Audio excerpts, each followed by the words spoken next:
भारत में घुसपैठ रोकने के लिए 1946 का फॉरेनर एक्ट चल रहा है। अंग्रेज बना के गए थे वही वाला चल रहा है और नतीजा यह है बड़े पैमाने पे घुसपैठिए आ रहे हैं। ये खत्म हो, एक नया कानून बने। भारत में माइनॉरिटी कौन है किसी को नहीं पता, लेकिन अल्पसंख्यक मंत्रालय भी चल रहा है, अल्पसंख्यक आयोग भी चल रहा है, मजहब के आधार पर लोन भी मिल रहा है, मजहब के आधार पर वजीफा मिल रहा है। अरे जब सब भारतीय हैं तो सबका साथ सबका विकास होना चाहिए। अल्पसंख्यक बहुसंख्यक कॉन्सेप्ट ही खत्म होना चाहिए। सबको एक समान ट्रीट करो ना। होना चाहिए कि नहीं होना चाहिए? एक अच्छा हुआ मैडम आपने याद दिला दिया। मैं रिसर्च कर रहा था कि आपके महाराष्ट्र की स्थिति क्या है। मेरी एक PIL घुसपैठ पे चल रही है सुप्रीम कोर्ट में, जिसमें मैंने 2017 में एफिडेविट फाइल करके बताया था कि 5 करोड़ आ चुके हैं। अब तो इनकी जनसंख्या 6 करोड़ हो चुकी है। ऑस्ट्रेलिया की जनसंख्या 2.5 करोड़ है और भारत में 6 करोड़ बांग्लादेशी रोहिंग्या रहते हैं, यानी लगभग ऑस्ट्रेलिया के 2 गुना से भी ज्यादा। कनाडा की जनसंख्या 4 करोड़ है, भारत में 6 करोड़ घुसपैठिए रहते हैं, यानी लगभग कनाडा का 1.5 गुना। अरब की जनसंख्या 1 करोड़ है, 3 करोड़ है और भारत में 6 करोड़ घुसपैठिए रहते हैं, यानी 2 अरब के बराबर भारत में घुसपैठिए रहते हैं।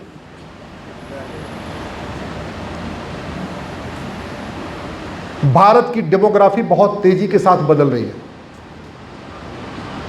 9 राज्यों में हिंदू खत्म हो चुके हैं।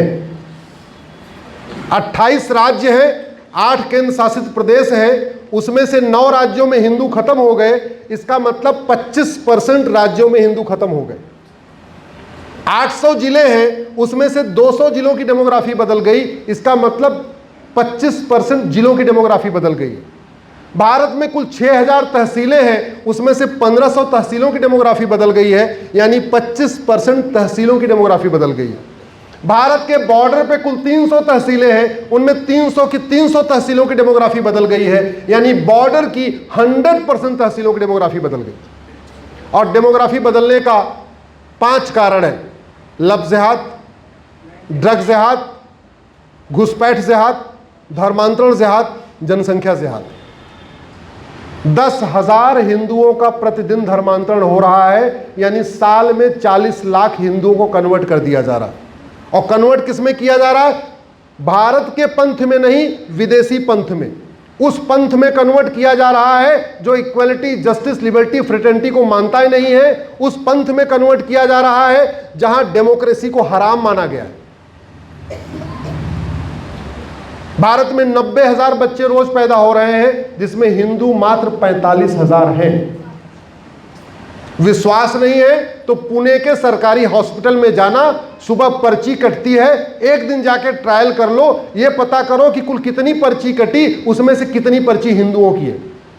और कंफर्म करना है, हर सरकारी डिपार्टमेंट में गायनोलॉजी के डिपार्टमेंट अलग से होता है, जहां लेडीज डॉक्टर होती हैं। किसी लेडीज डॉक्टर से पूछ के आओ आज आपने कुल कितने पेशेंट देखे, उसमें से कितने कुल टोटल कितने प्रेगनेंसी वाले केस आए हैं, उस प्रेगनेंसी में से कितने हिंदू आए, पता कर लो।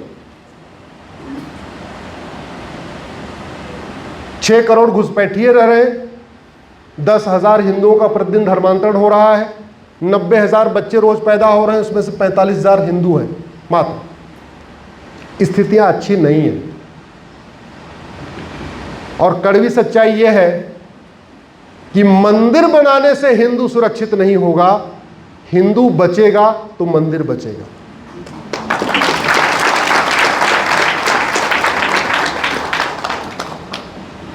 अगर मंदिर बनाने से हिंदू सुरक्षित होता तो अफगानिस्तान आज भी हिंदू राष्ट्र रहता। मंदिर बनाने से हिंदू सुरक्षित होता तो पाकिस्तान आज भी हिंदू राष्ट्र रहता। मंदिर बनाने से हिंदू सुरक्षित होता तो बांग्लादेश में हिंदुओं के साथ ही अत्याचार नहीं होता। हमारे 51 शक्तिपीठ में से एक शक्तिपीठ हिंगलाज पाकिस्तान में ही है। आज उस हिंगलाज में मंदिर में कोई पूजा करने वाला नहीं है। हमारे 51 शक्तिपीठ में से 5 शक्तिपीठ ईस्ट बंगाल यानी बांग्लादेश में है, वहां आजकल कोई पूजा नहीं कर पा रहा है। 2000 साल पहले सबसे भव्य, सबसे बड़ा जैन मंदिर मुल्तान में बना था भगवान पार्श्वनाथ का। आज उस पार्श्वनाथ भगवान के मंदिर में नौकार का मंत्र नहीं हो रहा है, वहां नमाज पढ़ी जाती है, मदरसा चलता है। ननकाना साहब की स्थिति क्या है आप देख लीजिए। दुर्योधन का ननिहाल गंधार मात्र 50 साल में अफगानिस्तान बन गया था। 1805 में पंडित नंदराम टिक्कू वहां प्रधानमंत्री थे, हिंदू थे। राजा भरत का ननिहाल कैके, जहां से माता कैकेयी आई थी, आज की डेट में उसको पाकिस्तान कहते हैं। जहां जहां 5-5 शक्तिपीठ थे, वो ईस्ट बंगाल की स्थिति क्या देख लीजिए, बांग्लादेश बन चुका है। मैं ये नहीं कह रहा हूं मंदिर बनाना गलत है, मंदिर बनाना धर्म की जय करना है। गाय को रोटी खिलाना धर्म की जय करना है, लेकिन धर्म की जय करने से अधर्म का नाश नहीं होता। हम लोग अपने सारे कार्यक्रम में 4 वाक्य बोलते हैं, जोर से बोलिए, धर्म की, अधर्म का, प्राणियों में, विश्व का। कभी दिमाग लगा के सोचिएगा, इन चारों वाक्यों में सबसे इंपॉर्टेंट क्या है? अधर्म का नाश। अधर्म का नाश किए बिना धर्म की जय नहीं होगी। अधर्म का नाश किए बिना प्राणियों में सद्भावना नहीं होगी। अधर्म का नाश किए बिना विश्व का कल्याण नहीं होगा। और हमारे जितने भगवान के अवतार हुए, वो धर्म की जय करने के लिए नहीं, अधर्म का नाश करने के लिए हुए। भगवान श्री राम यहां कथा सुनाने नहीं आए थे। विश्वामित्र जी ने उनको कथा सुनाने के लिए राजा दशरथ से नहीं लिया था। विश्वामित्र जी ने भगवान श्री राम को राजा दशरथ से किस लिए लिया था? अधर्म का नाश करवाने के लिए। परशुराम जी यहां कथा सुनाने नहीं आए थे। परशुराम जी किस लिए आए थे? अधर्म का नाश करने। भगवान कृष्ण यहां कथा सुनाने नहीं आए थे। भगवान कृष्ण क्या आए थे करने? अधर्म का नाश। अधर्म का नाश किए बिना धर्म की जय नहीं होती। गाय पालना, गाय को रोटी खिलाना धर्म की जय करना है। लेकिन गाय को रोटी खिलाने से गाय नहीं बचेगी। आप 6 महीने रोटी खिलाओ, एक दिन आएगा कोई गाय को खा जाएगा। जितना जरूरी है गाय को रोटी खिलाना, उतना ही जरूरी है गाय खाने वाले को जेल में डाल देना।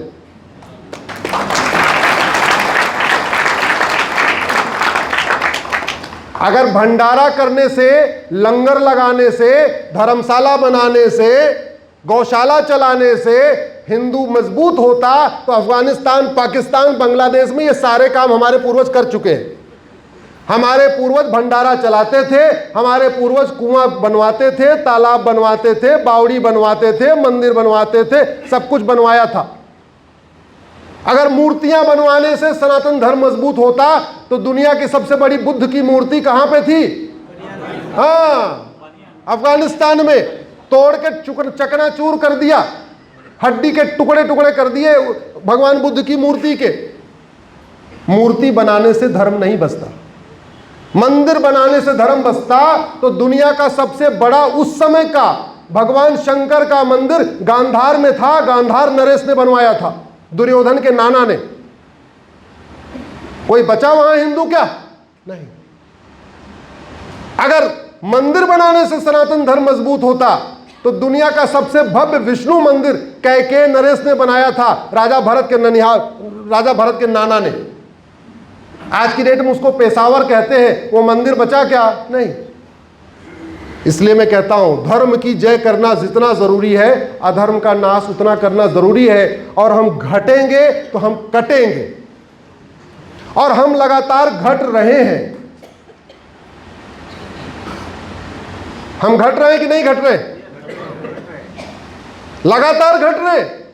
और विश्वास नहीं है तो अपने वार्ड की वर्तमान वोटर लिस्ट और 25 साल पुरानी वोटर लिस्ट चेक करके देख लो। हम घट रहे हैं कि नहीं घट रहे हैं, चेक करना है। अपने विधानसभा की वर्तमान वोटर लिस्ट, अभी चुनाव हुआ था ना, वो वाली वोटर लिस्ट और 25 साल पुरानी वोटर लिस्ट को कंपेयर करके देख लो। हम घट रहे हैं कि नहीं घट रहे हैं, इसको चेक करना है। तो 2024 के लोकसभा चुनाव की वोटर लिस्ट, 1999 की लोकसभा चुनाव की वोटर लिस्ट कंपेयर करके देख लो। उस समय कितने परसेंट थे, अब कितने परसेंट है। हम घट रहे हैं। घट रहे हैं लव जिहाद के कारण, घट रहे हैं ड्रग जिहाद के कारण, घट रहे हैं घुसपैठ जिहाद के कारण, घट रहे हैं जनसंख्या जिहाद के कारण, घट रहे हैं धर्मांतरण जिहाद के कारण। बड़े प्लान्ड वे में स्कूल और कॉलेज में हमारे लड़के, हमारे युवाओं को, हमारे बेटों को, हमारे बेटियों को ड्रग एडिक्ट बनाया जा रहा है। जितनी रेव पार्टी हो रही है उसमें 100% हिंदू लड़के और लड़कियां हैं, और वो जो ड्रग दिया जा रहा है उसमें नपुंसकता की दवाई भी दी जा रही है। एक तो वैसे ही 2-2 बच्चे, उसमें एक नशेड़ी हो जाता है, जब ड्रग एडिक्ट हो जाता है फिर पॉर्न एडिक्ट हो जाता है, कुछ दिन कंटिन्यू ड्रग एडिक्ट हो जाता है, वो नपुंसक हो जाता है, फिर घर में आके ड्रामा करता है, नहीं नहीं मैं तो मॉडर्न हो गया, मैं तो शादी नहीं करूंगा। अरे वो मॉडर्न कुछ नहीं हुआ है, वो नपुंसक हो चुका है, वो शादी के लायक बचा ही नहीं है। और आपका पूना भी ड्रग का सबसे बड़ा सेंटर हो चुका है। गूगल करिएगा, सिंगापुर में एक व्यक्ति गया था 900 ग्राम गांजा लेके, उठा के फांसी दे दिया। अब दोबारा सिंगापुर में कोई गांजा लेके जाएगा क्या? इसलिए कहता हूं, हम भगवान श्री राम को मानते हैं, भगवान श्री राम की पूजा करते हैं, लेकिन राम नीति को नहीं लागू करते, राम नीति को नहीं मानते। राम नीति है भय बिन होय न प्रीत। हम भगवान कृष्ण की पूजा करते हैं, कृष्ण नीति को नहीं लागू करते हैं। कृष्ण नीति है सठे साठ्यम समाचरित। हम अपनी कथाओं में राम को रोने वाला और कृष्ण को लीला करने वाला दिखा देते हैं। कभी हमने बताया नहीं कि भगवान राम उत्तर से दक्षिण तक 500 राक्षसों का नरसंहार करके गए थे। हमने कभी बताया नहीं कि भगवान कृष्ण पूरब से पश्चिम मणिपुर तक गए, 500 राक्षसों का नरसंहार किया। राम उत्तर से दक्षिण चलते हैं, राक्षसों का नरसंहार करते हैं, और कृष्ण पूरब से पश्चिम चलते हैं, मथुरा से मणिपुर तक जाते हैं, मणिपुर से लौट के आते हैं, जो बचे खुचे राक्षस थे उनको कुरुक्षेत्र में उनका ठिकाना लगाते हैं, और फिर द्वारका चले जाते हैं। भगवान कृष्ण ने केवल बांसुरी नहीं बजाई थी, भगवान कृष्ण ने कुरुक्षेत्र में बांस भी बजवाया था।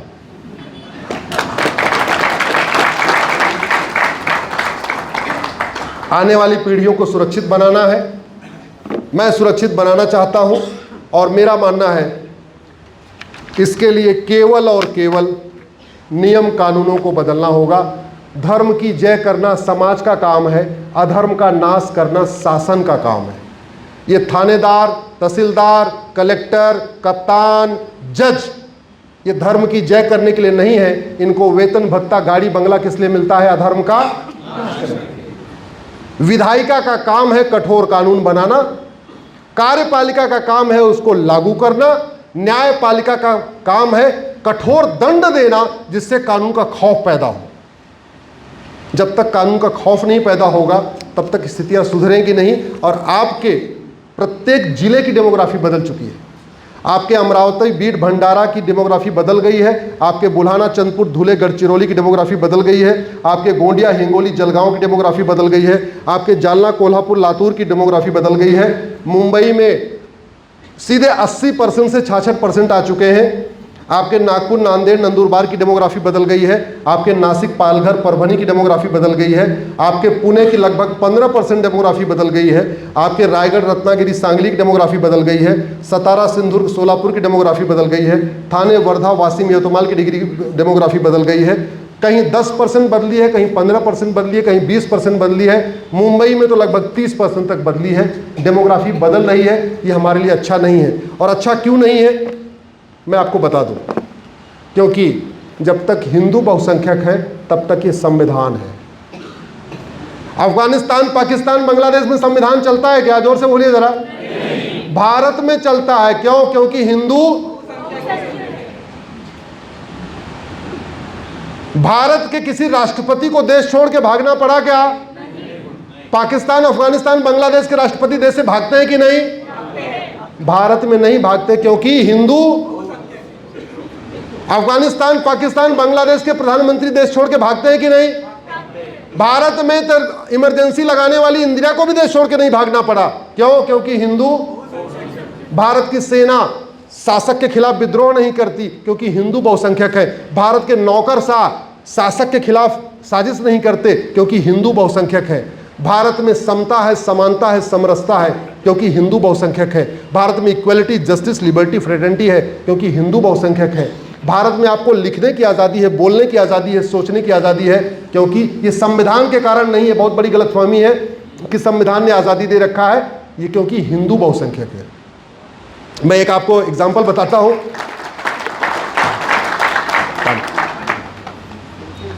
धरती गोल है कि चपटी?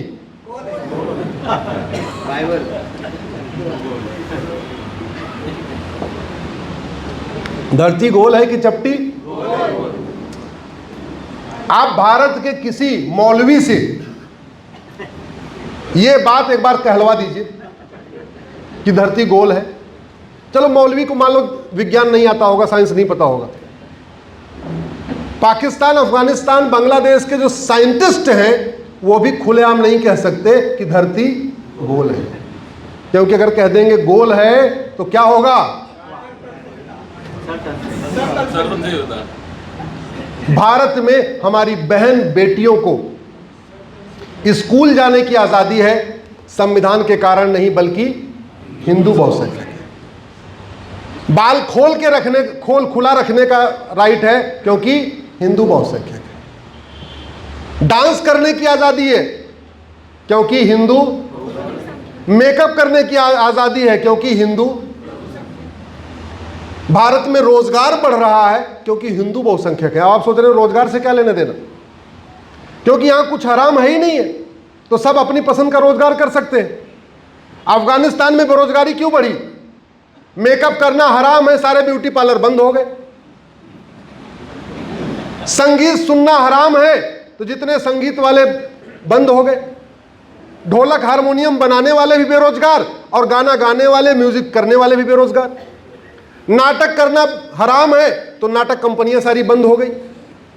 आप जानते हैं 1947 के विभाजन में सबसे पहले कौन भागा?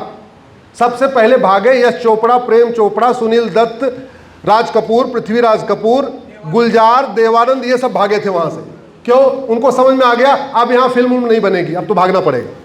क्योंकि फिल्म बनाना, फिल्म देखना, थिएटर में जाना, थिएटर में काम करना, ये सब क्या है? इसलिए दिलीप कुमार भी भाग के आए, मधुबाला भी भाग के आई। यहां जो कुछ ठीक चल रहा है वो हिंदू बहुसंख्यक है। और एक बात याद रखिएगा, आज के नेता 25 साल के बाद आपके बच्चों को बचाने नहीं आएंगे। अपने ऊपर मत लीजिएगा, ये वीडियो कॉमन वीडियो है, 4-5 करोड़ लोग देखते हैं, इसलिए मैं तो सबको कह रहा हूं, अपने दिल पे मत लीजिएगा। लेकिन जिन नियम कानूनों की बात मैं कर रहा हूं, अगर इनको तत्काल बना दिया गया, अगले 500 साल तक हमारे बहन बेटियां सुरक्षित रहेंगी, सनातन सुरक्षित रहेगा, कोई खतरा नहीं आएगा, आगे हमारा भारत बढ़ता रहेगा। इसी के साथ मैं अपनी बात खत्म करता हूं। एक बार मेरे साथ आप लोग नारा लगाइए खड़े होके, हमें चाहिए आजादी। ये मेरा नारा था, ये वामपंथियों ने चुरा लिया। तो जैसे मैं प्लेस ऑफ वर्शिप ऐड के जरिए अपने मंदिर रिक्लेम कर रहा हूं, अपना नारा भी रिक्लेम कर रहा हूं। हाथ जोर से बोलिए। हाँ, अरे पहले हमको तो बोलने दीजिए।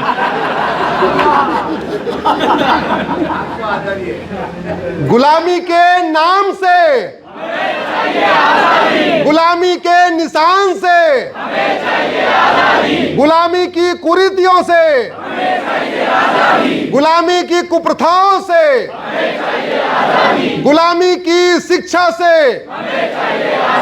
गुलामी के झूठे इतिहास से, गुलामी की पुलिस व्यवस्था से, गुलामी की नागरिक व्यवस्था से, गुलामी की प्रशासनिक व्यवस्था से, गुलामी की न्यायिक व्यवस्था से, लब जिहाद लैंड जिहाद से, रोहिंग्या बांग्लादेशी घुसपैठियों से, बम विस्फोट, जनसंख्या विस्फोट से, धर्मांतरण कराने वाले मिशनरियों से।